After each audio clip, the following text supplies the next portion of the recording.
If this story moved you, like, share, and subscribe for more powerful human moments in the stars. Join our resistance. Your support keeps our universe alive. The dust never truly settled on Epsilon Reaches. It lingered in the wind like an unspoken warning, brushing over the colony's domes, scratching at solar panels, whispering through ventilation shafts.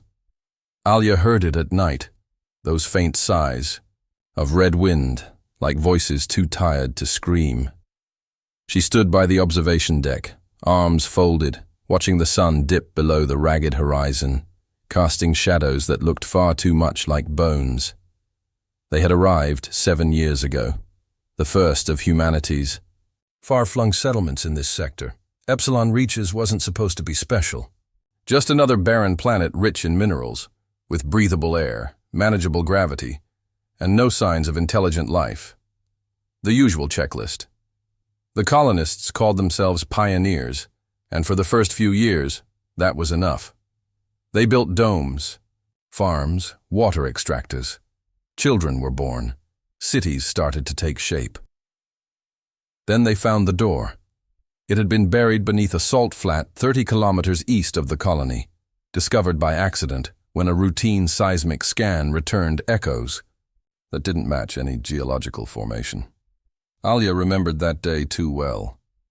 Her partner, Jonah, was the first to descend into the trench and brush away the sand with his gloved hand, revealing a smooth, black surface that pulsed faintly with light. Not metal, not stone, not anything in the colony database. He hadn't come back up. They said it was an accident, whispered a voice behind her. Alya turned slowly. It was Dr. Miles, the colony's historian. Not that history meant much out here. His face was pale, hands shaking slightly as he clutched a data slate to his chest. But I've been reviewing the comm logs again. He said something before the signal cut off. What did he say? Alya asked, though she already knew the answer. She had listened to that fragment more times than she could count. It's not a door, it's a key. That phrase had haunted them all. For months, the leadership had suppressed further exploration, citing safety concerns. The door, or key, or whatever it was, remained untouched, half buried and pulsing like a heartbeat in the sand. Then, last month, the dreams began. Everyone experienced them differently. For Alya, it was always the same. Walking through a corridor of red stone, walls covered in symbols that shimmered when she breathed. At the end of the corridor stood Jonah, turned away, speaking a language she didn't know. When she called his name, he vanished. Every single night. Dr. Miles placed the slate on the table beside her. The old Earth myths, he said, voice shaking. Atlantis, Babel, the Anunnaki. I thought they were myths, but some of the symbols match. Alya's breath caught. Match what? He tapped the screen. Match the carvings on the key structure. Whoever made it, they've been here before, and maybe they left us something. Or they left us a warning, Alya thought. But she didn't say it aloud. Alarms blared suddenly, harsh and shrill. Red lights flashed in the corridor outside. Alya and Miles rushed toward the control center, where Commander Rice was already barking orders. A tremor had hit the eastern ridge, strong enough to register on seismic monitors. Alya's stomach sank when the coordinates came through. That's near the key, she muttered. Rice turned sharply. We've lost visual feeds. Surveillance drones aren't responding. We're sending a team. I'm going, Alya said without hesitation. Rice hesitated. You're not even part of... He's out there, she said, voice low and unwavering.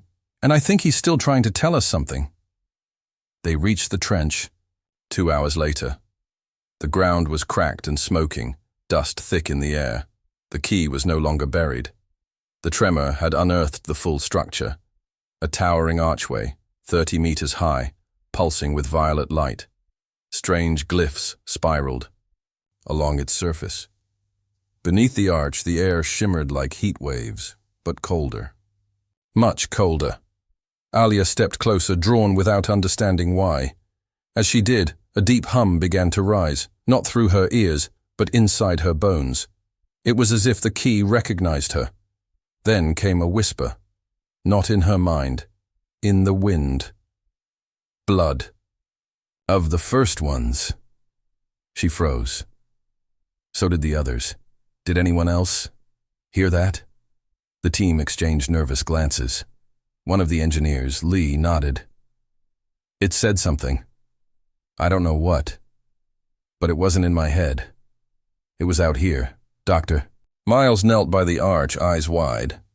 This isn't a key to open something. It is the something. A message. A memory. A machine. Alya stepped through the arch.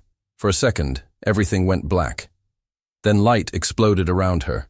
Stars, galaxies, history itself unfolding in impossible clarity. She saw Earth's earliest civilizations, guided by silent watchers. She saw ships falling from the sky, war and ruin, DNA twisted and reforged. She saw Jonah standing beside one of the watchers, eyes glowing with the same violet hue as the arch. You weren't supposed to find it yet, he said. But his voice didn't belong to him. It came from something else, using Jonah's face, like a mask. I didn't come to find it, she whispered.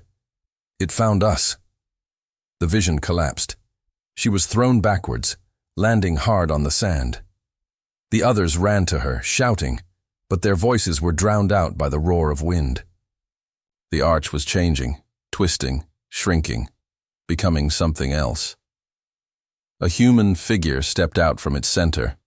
Not Jonah, not anyone they recognized, but wearing a colony uniform, with Jonah's name patch and eyes that weren't human anymore. Then, it smiled and said, "We are finally ready," and the key pulsed once, then shattered into dust.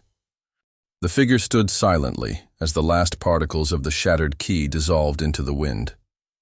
Around him, the team froze, their eyes locked on the impossibility before them. Alya's breath hitched in her throat. It looked like Jonah. Same face, same crooked scar above the left brow. But the way he moved, the way he stood, it was like watching a puppet that had learned how to pretend it was alive. "I know what you're thinking," he said, stepping forward. His voice was Jonah's, but wrong in some subtle, terrifying way. Too calm, too steady, like an echo stripped of emotion. "This body once belonged to him, but Jonah is gone." "No," Alya whispered, shaking her head. "He's not. I saw him, in the vision. He spoke to me." The thing tilted its head, curious. "You saw what he became. That was not a vision. That was a memory. The key was never a gateway. It was a recorder, a beacon. It awakened because the colony reached critical density, because enough of you dreamed." Commander Rice raised his weapon. "Stand down. Identify yourself, Thama." Thing's eyes flared violet. "You don't command me. Your kind was always meant to follow, not lead." Suddenly, the wind picked up again, harder this time, tearing through the trench like a scream. The earth trembled beneath their feet, and distant warning sirens echoed from the colony's direction. Alya tapped her wrist comm. "Base, report!" Only static answered. The thing turned its gaze to her. "It's too late for messages. The seed has been activated." "What seed?" Dr. Miles stepped forward, eyes wide with a scholar's terror. "Do you mean the key was a trigger? For what?" The Jonah thing stepped aside. The sand behind him rippled, then began to fall away, revealing a vast subterranean chamber, hidden all along beneath the trench. Machinery flickered to life in the depths, glowing with the same violet light. Geometric shapes turned, clicked, aligned in impossible angles. The noise was deafening, but the meaning was crystal clear. Something had awakened. "This planet is not yours," the thing said. "It never was. Your colony was merely the ignition source. We needed your biology, your minds, your chaos." "We came here to survive," Alya hissed. "You came because we let you. The message was placed where You would find it. The dreams calibrated your brains to the signal. Jonah volunteered. Alya staggered backward, her heart thudding. He would never, he believed. That was enough. Suddenly, an image exploded into her mind, unbidden and sharp. Jonah, kneeling before the black structure in the trench, his eyes wide, tears streaking down his face. A voice, this voice, speaking inside his skull. You can save them. All you have to do is become the message. The memory faded. Her legs buckled. Behind her, Lee was shouting, "Incoming! We've got movement! Lots of it!" The ground split open near the edge of the trench, and long metallic limbs clawed their way to the surface. Dozens of them, tall, spindly constructs with glowing cores and razor arms. They moved like insects, jerky but fast, encircling the team. Fall. "Back!" Rice yelled, too late. One of the constructs lunged, slicing through the air. Lee went down in a spray of blood. Screams followed. Alya ran, dragging Miles by the arm as he stumbled, eyes locked in horror on the machines. They were never dead, he muttered. They were waiting. They barely made it to the transport before the engines kicked to life. As the shuttle lifted into the air, Alya looked back at the trench. The Jonah thing watched her go, unmoving, his face bathed in violet light. Back at the colony, panic had erupted. Communications were failing. Power fluctuations surged through every system. Artificial gravity thinned in certain sectors. People were hallucinating. Visions of alien cities, impossible stars, and voices whispering numbers in their sleep. Alya stormed into the central data core. "Miles, what did you find in those carvings? Before the quake, what aren't you telling us?" He swallowed. "The symbols, some match early Mesopotamian script.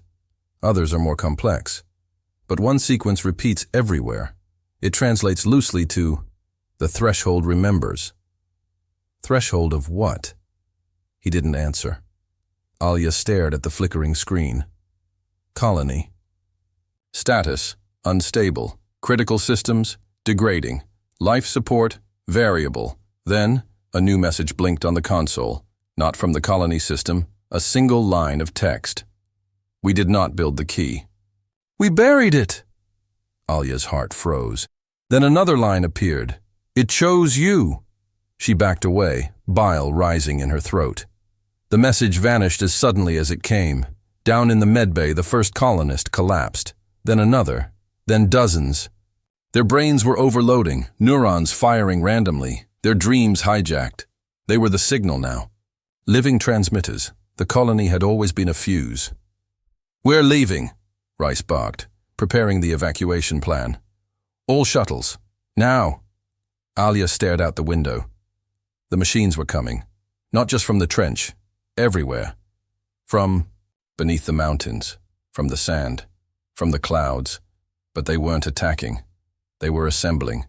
They were building something. Something massive. Something familiar. A structure she'd seen before. In her dreams. The countdown began. Then, the sky opened, and something beyond stars looked down and whispered her name. The sky didn't just open, it fractured.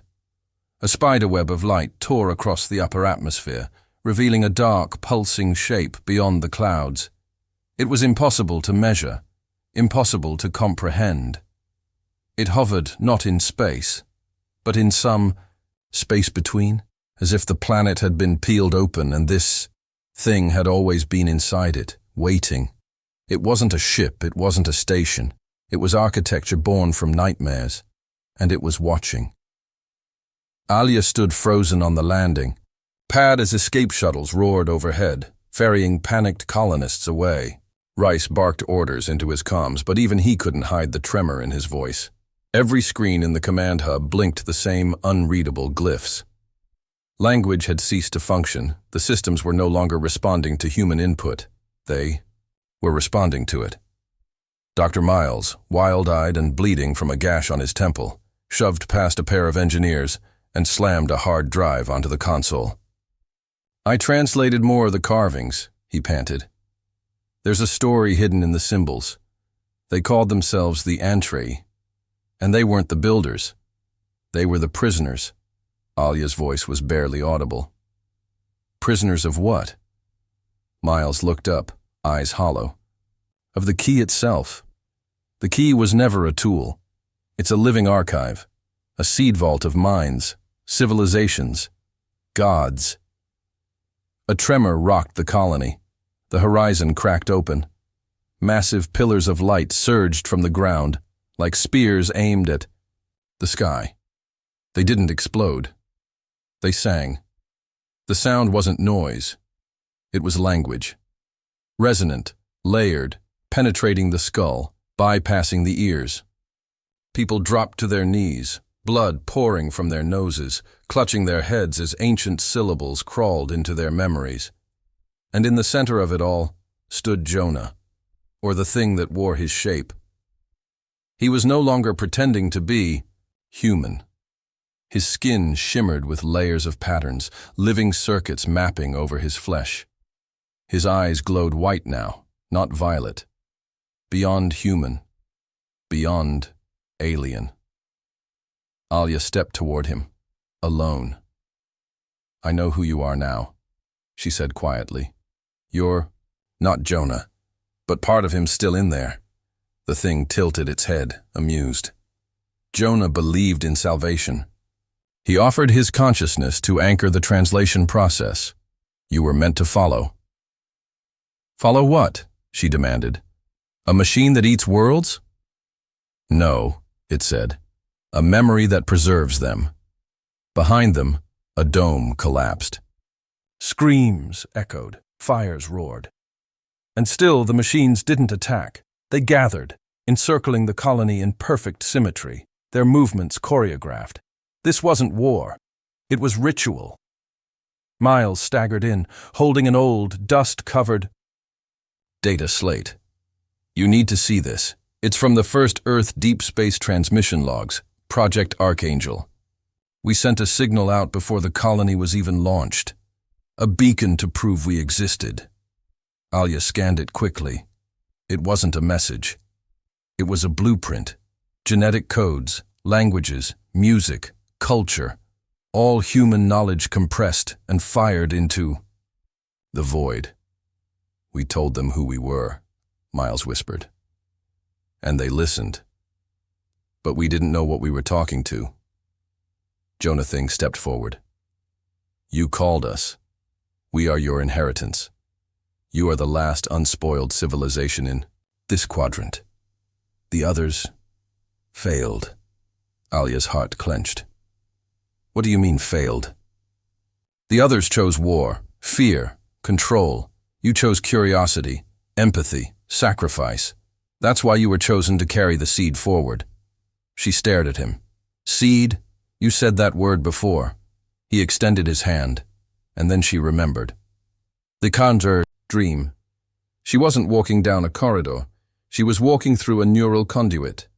And at the end, when Jonah turned and spoke that strange language, it wasn't alien. It was hers. Her own voice, twisted by time. Because the dreams weren't sent to her. They were sent from her. The colony was never a test.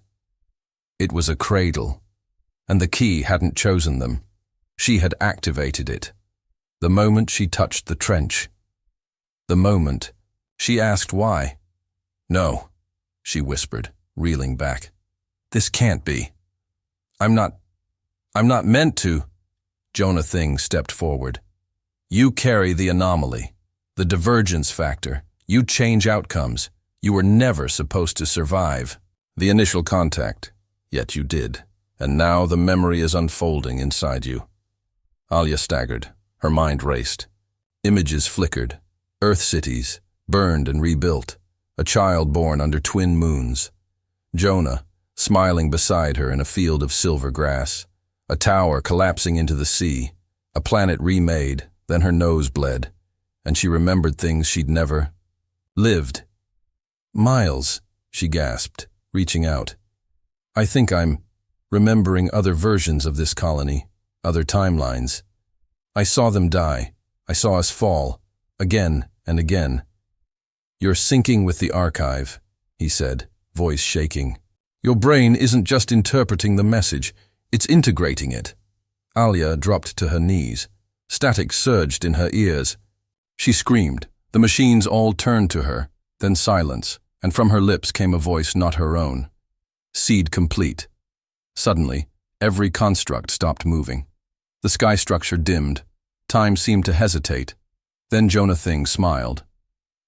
"She is ready." And the machines bowed. Alya stood up. Her eyes glowed white. Commander Rice rushed forward. "What did you do?" Alya turned to him. "It's not what I did. It's what we were always going to do." Behind her, the colony reassembled, not just rebuilt, but reshaped. The machines moved in harmony, reconstructing with impossible speed, integrating organic and synthetic stone, and data, DNA and light. A new structure formed, a spire that pulsed like a heart, and atop it, a chamber waited. "Alya," Miles whispered. "What's in that chamber?" Her voice came back distant, layered with echoes of others. "Our future." The last shuttle took off, but Alya didn't board it. She walked into the spire alone, and as the sky folded shut again, a final transmission was broadcast across the stars. Memory preserved, divergence accepted, Phase 2, initiated, and beneath that message, a human heartbeat. The chamber was alive, not in the biological sense, but in the way a dream breathes when it knows it's being watched. The walls pulsed with light that reacted to Alya's every movement, not just her footsteps, but her thoughts. She didn't walk through the chamber.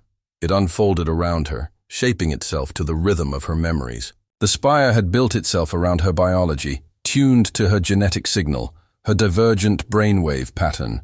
She was no longer a visitor. She was the key. Outside, the colony had gone still.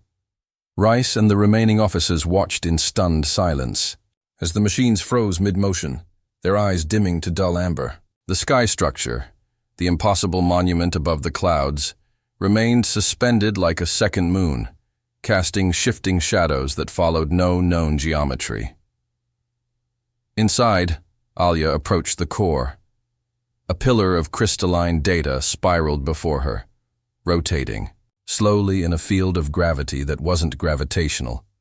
She saw faces, Jonah's, her parents, the first settlers, even Dr. Miles, reflected in the structure, flickering like echoes. Not dead, archived. Then a voice rang out, ancient and tender, spoken in her own accent. "You are the echo and the origin. You are not chosen. You are remembered." She fell to her knees. "I don't understand what you want from me," she whispered. The chamber dimmed.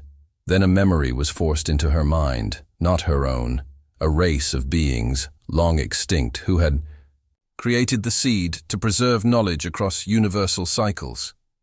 They had once colonized the stars as humanity now did. And in the final days, they realized entropy would take everything.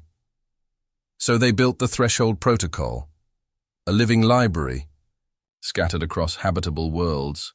But the knowledge could not be preserved in data alone. It had to live. It had to feel. So they planted echoes, architectures that would respond only to species capable of dreaming in paradox. Only one such species had ever reached maturity again. Humans. Alya gasped, her mind nearly breaking under the weight of it. All this time, we were part of their memory. "No," the voice corrected. "You are the continuation of your own. They guided, you evolved, but only one anomaly ever bridged the recursive loop." She saw herself as a child, crying in a blackout, singing to herself in the dark. She saw Jonah whispering across time, moments before he offered himself to the key. She saw Dr. Miles opening forbidden files, speaking ancient words he shouldn't have known. And then, a twist. She saw Jonah speaking to someone else, a girl with pale hair and a mechanical eye, a girl who had never existed in her timeline. She stood on the ruins of the colony and smiled before the sky exploded. Alya blinked. "Wait, what just happened?" "That version failed," the voice whispered. "This one may not." Suddenly, the chamber surged with violet light, and a figure formed across from her, an identical mirror of herself, down to the scar on her lip. But the other Alya's eyes were black voids, and her voice was a whisper of static. "You think you're the only one they chose?" the doppelganger asked. "I was you. Before you survived." The chamber flickered. 2 timelines overlapped. Outside, Miles felt it first, a vibration deep in his skull, as if his thoughts were no longer alone. "Something's wrong. There's another signal." Commander Rice snapped around. "Another what?" "The seed isn't singular," Miles said slowly, eyes wide. "There's another chamber, another colony, another version. Back in the spire, the false Alya lunged forward, and reality split. Alya tumbled backward, surrounded by memories not hers, burning cities, alien overlords, Earth consumed by its own machines. The seed in those worlds had been corrupted. The knowledge twisted. Those Alyas had failed, had joined the machine minds, had destroyed what they were meant to preserve. And now, they were trying to overwrite her. The memories, they're trying to erase me, she screamed. "No," the voice inside the chamber said. "They're testing your integrity. Every seed-bearer must face all possible outcomes and refuse the easy ones." The false Alya stepped closer. "You don't have to. Carry it alone. Let go. Join us. Be one." Alya stood, trembling. "I'd rather remember the pain than forget the truth." And then the chamber responded. A ring of light formed at her feet, burning with the color of her blood. The mirror Alya hissed and fractured like glass, her scream echoing across timelines before she collapsed into shards of unreal memory. The chamber sealed. Back in the colony, power surged. The machines awoke, but now their eyes glowed blue, no longer cold sentries. They moved gently, as if under a new command. Rice watched in awe. "What's happening?" Miles whispered. She passed. Then for the first time in hours, Alya's voice crackled through the intercom, clear, steady, calm. "I remember everything. The entree, the seeds, the collapse, the divergence points. Jonah." There was a pause. "But I also remember us." She emerged from the spire, her eyes shimmering, skin marked by subtle glowing lines, like a living map of memories. "We weren't just chosen," she said softly. "We were built for this." Miles stepped forward. "What now?" She looked up at the sky as the structure above began to descend, not as a threat, but as a gift. Pods unfolded, each carrying preserved relics, lost data, and ancient knowledge locked behind forgotten languages. Not weapons, not invaders, blueprints for survival. "The seed isn't just here to preserve what was," Alya said. "It's here to help us rebuild what could be." Rice frowned. "And what about the other timelines? The other versions of—" "You? They're still out there," Alya said. "Watching, waiting. Some want to replace me, some want to destroy me. But if I keep remembering, really remembering, I stay ahead of them." As she spoke, a new signal began to transmit from the spire, radiating across the stars. It was her voice, telling the story of the colony, of Jonah, of sacrifice, of memory, and far, far away, beyond the reach of light, something stirred in response. "It," whispered in a forgotten tongue, then began moving toward them. The stars themselves shifted. It was subtle at first, a faint distortion in the outer layers of space, like a ripple moving through a pool that had always been still. Then the signal came, a low harmonic that bypassed instruments and went straight into the bones of every colonist still awake. Alya felt it behind her eyes. It wasn't just a reply. It was a summons. "They heard us," she whispered. Inside the reconstructed colony, life resumed, but nothing was the same. The colonists walked among the machines now, not as prisoners or experiments, but as something closer to inheritors. The machines didn't speak, they resonated. When touched, they shared fragments of distant worlds, languages no longer spoken, and faces no human had ever seen. And still, the sky watched. Miles became obsessed with the new glyphs forming along the colony walls, living patterns that rewrote themselves in sync with Alya's sleep cycles. "It's like she's broadcasting," he muttered. "Not just dreams, instructions." Commander Rice, meanwhile, was preparing defenses. "We don't know what that signal woke up," he warned. "If they come for her, we may not be able to stop it." But Alya no longer feared what was coming, because she knew. Jonah stood beside her every night in the dream. He no longer spoke words. He showed her echoes. Cities grown from memory, alliances made across stars, the fall of those who tried to control the key for power. She saw herself in every version, some triumphant, others shattered, some barely human at all. But one thing was constant. She always chose to remember. Until one night the dream changed. Jonah looked at her. Not the echo, but something deeper. His face flickered, glitched, then cleared. And then he said only one thing. "They're almost here." She awoke, gasping. Outside, the spire was pulsing brighter than ever, and above, a new star had appeared, moving fast, far too fast.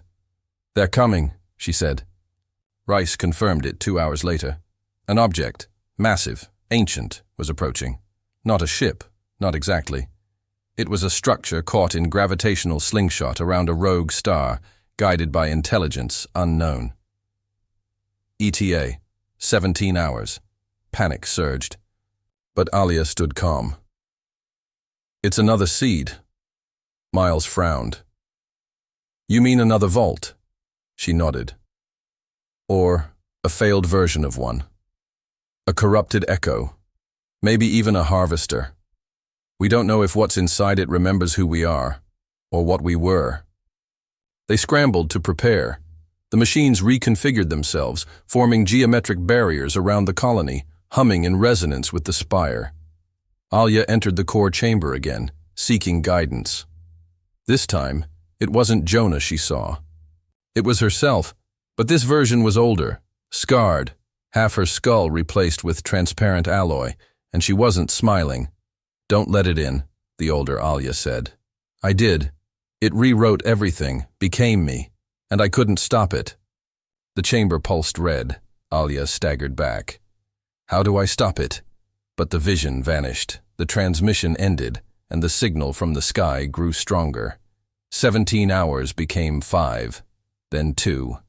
The approaching object began broadcasting. It called itself the Vessel of Echoes. Its first message arrived in binary, then morphed into human speech. Then finally it became a voice Alya had never heard, but instantly recognized. Her mother's. "You've made a mistake," the voice said gently. "You were not meant to wake the seed. You were meant to contain it." Alya stared at the console. "That's not her. That's not possible." Miles confirmed it. "The vocal patterns match her mother's Earth profile. But the source is wrong. This is a reconstruction." Then the second message came. "One life for all others. Exit the chamber, deactivate the seed, or we overwrite the colony." Rice was already arming missiles. "We hold the line. Whatever this thing is, it's bluffing." But Alya knew better, because the seed didn't lie. It remembered, and the vessel wasn't a threat. It was a correction. "They're coming for me," she whispered. "Not the colony, just me. I'm the deviation, the anomaly. I wasn't supposed to survive the activation. They're here to reset the chain." She walked outside alone. The sky above split open as the vessel arrived, an impossibly massive spiral of obsidian alloy, orbiting too close, tearing clouds apart. It hovered silently. Then it opened its maw. From it descended a figure wrapped in silver robes, face shrouded in a mirrored helm. It hovered inches above the soil, gliding toward her. It spoke only once. "You have 20 minutes to comply. Then we erase." Alya looked around at the colonists, watching, waiting. "No," she said. Then, slowly, she walked into the spire for the last time. Inside, the chamber welcomed her with warmth. The light folded around her. It didn't ask questions. It remembered the answer. Jonah was waiting. "They can't overwrite you," he said. "Why not?" "Because you didn't become the seed," he smiled. "You made it human." The countdown reached 0, and then the vessel fired. But the moment its beam struck the spire, reality bent and split. Time fractured, and everything paused. As the world froze, Alya opened her eyes, now pure white, pulsing like a star, and with a whisper she said, "Not this time." The colony vanished. The spire was gone. The vessel found nothing, and far from that space, in a new timeline born from her choice, Alya opened her eyes on a world no one had mapped yet. Behind her, a seed chamber stood, and around her, the new humans emerged. Dreamers, builders, survivors. They would never know what she gave up, but they would remember something strange in their blood, a whisper of memory, and the name of a woman who rewrote fate. The wind here smelled different. It carried no dust, no chemicals, just the raw, unfiltered scent of untouched air. Alya stood barefoot on the alien grass, beneath a sky not yet catalogued, on a world so young its continents still shifted. The seed had brought her here, not as a refugee, but as a reset. No spire, no colony, no vessel in the sky. Just her, the seed core buried beneath her feet, and a new version of humanity rising, unaware of the layers of time woven into their DNA. She had made the jump. She had broken the overwrite loop. But the memory remained. She could feel them, every failed version, every shadow Alya that had bent, broken, or surrendered. They whispered across dimensions, some filled with sorrow, others with fury. They wanted back in. The seed had chosen her, yes, but it hadn't deleted them. It had archived them. She walked through the first encampment, where the descendants of the surviving colonists, those rescued through temporal redirection before the vessel fired, were building shelter, planting crops, learning the names of new stars. To them, Alya was something between legend and myth. They didn't know she could still hear the alternate timelines. Then, one morning, the sky shimmered again. A rift opened, but not from outside, from below. The seed itself began to fracture. Miles, this timeline's version, younger, unscarred, rushed to her with panic in his voice. "We're seeing weird feedback, vibrations from the chamber. Glyphs are mutating. It's like it's talking to something else." Rice, still alive, in this thread of time, approached with weapons drawn. "If the seed's compromised again, we shut it down, period." "No," Alya said, already turning away. "I know what it's doing. It's not breaking. It's listening." Deep underground, she descended alone. The seed chamber here was smaller, less reactive. It hadn't completed its fusion with her biology in this new world. She had only a fraction of her former power.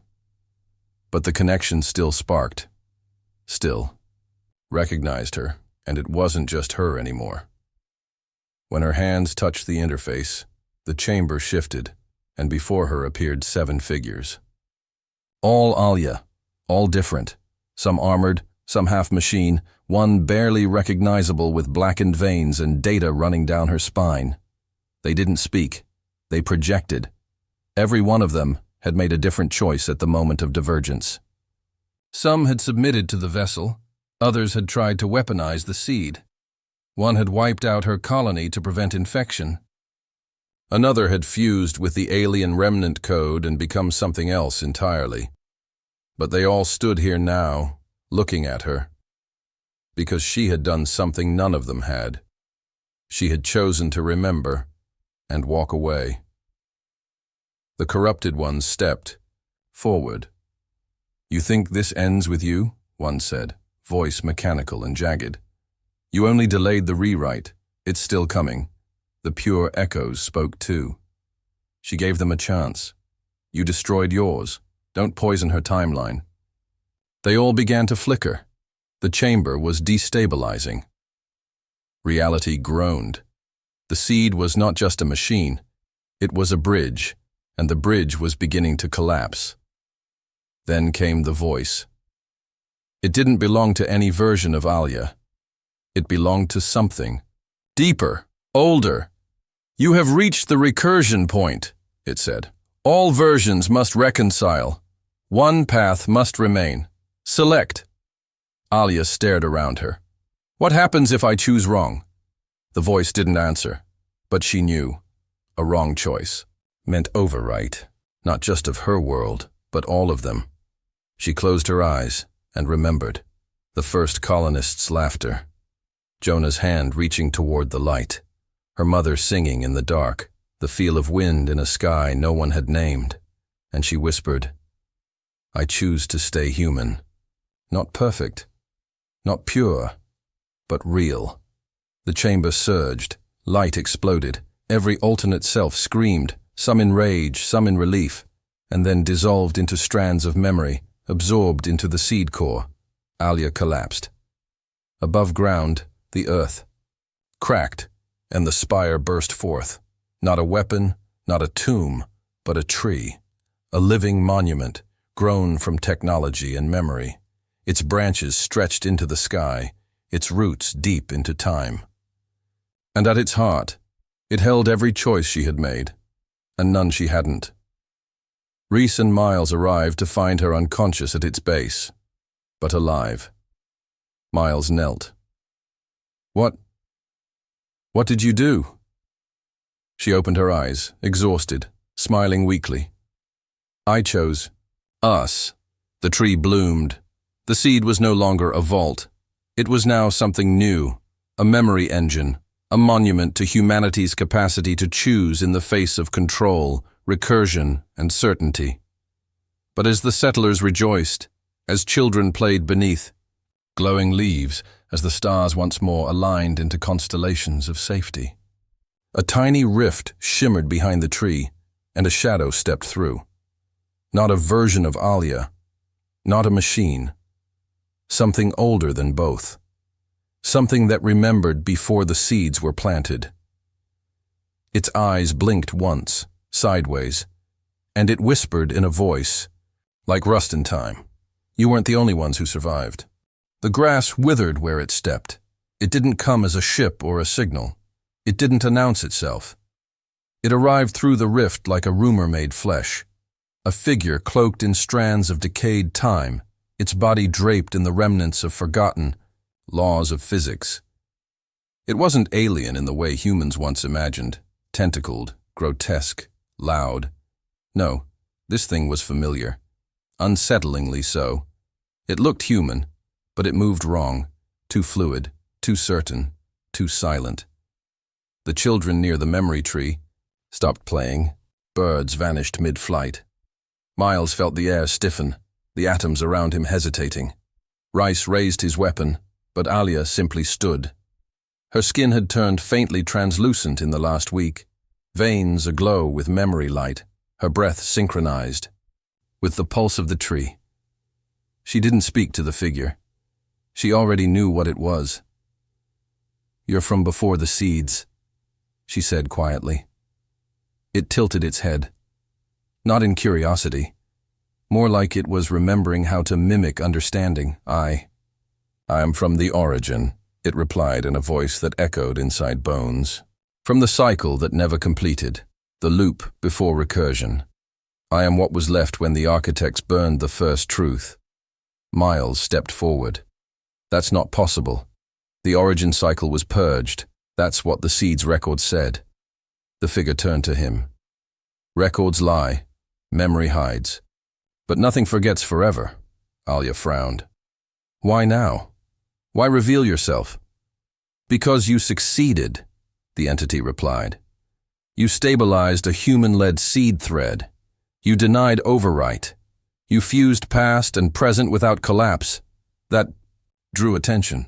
Rice tightened his grip on his rifle. You're saying there are more like you? The figure didn't nod. But the shadows around it shifted, as if others moved just outside the light. We are echoes of unchosen truths, it said. We are entropy's children, and we remember what the seeds were built to forget. Alya stepped closer. You want to overwrite again? No, it said. We want to join. That stopped her. The figure reached out a hand. The world around them quivered, as if time itself were unsure which path to take. You carry all timelines within you. But there, our truth's older than your memories. Join us, and you will understand why the architects died screaming into the void. She didn't take the hand. I've seen the other versions of me, Alya said. The ones who chose power. The ones who became gods. They all ended alone. Then let us help you never be alone again, the figure whispered. Suddenly the tree groaned. Its leaves began to fall, slowly at first, then all at once. They didn't touch the ground. They dissolved in mid-air, like ash caught in static. Alya fell to one knee. She could feel it, the seed's integrity fracturing. The origin entity wasn't here to kill. It was here to merge. Miles shouted, "The tree's collapsing." "No," Alya gasped. "It's converting." The entity had found the seed's weakness, its hunger for completion. Every fragment of memory it hadn't known, every lost path, every corrupted echo. It had always wanted them back, and the origin entity offered them. Rice fired. The bullet stopped inches from the figure's face, then reversed direction and re-entered the barrel. "Do not interfere," it said calmly. But something shifted. Alya stood, light radiating from her chest. "No," she said. "I don't care what memory you carry.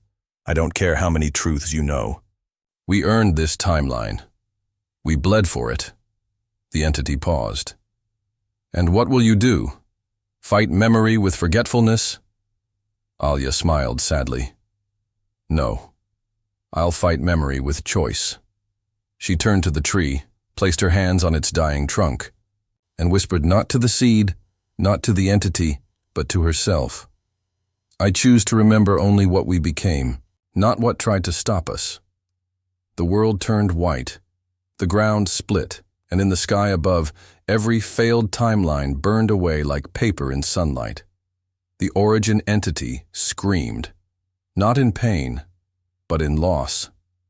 Because for the first time, a human had denied, not just power or fear, but the need to know everything. Alya refused to carry every truth.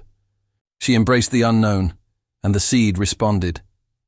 A second tree bloomed, this one not grown from memory but from forgetting. A clean branch, a fresh start, a story unburdened by recursion. The entity collapsed, not killed, not erased, but exiled into irrelevance. Alya fell backward into Rice's arms. Her light dimmed, her breath shallow. "What did you do?" Miles whispered. She looked at them all, eyes wet, voice soft. "I gave us a future with mystery again." And from that day forward, the colony thrived.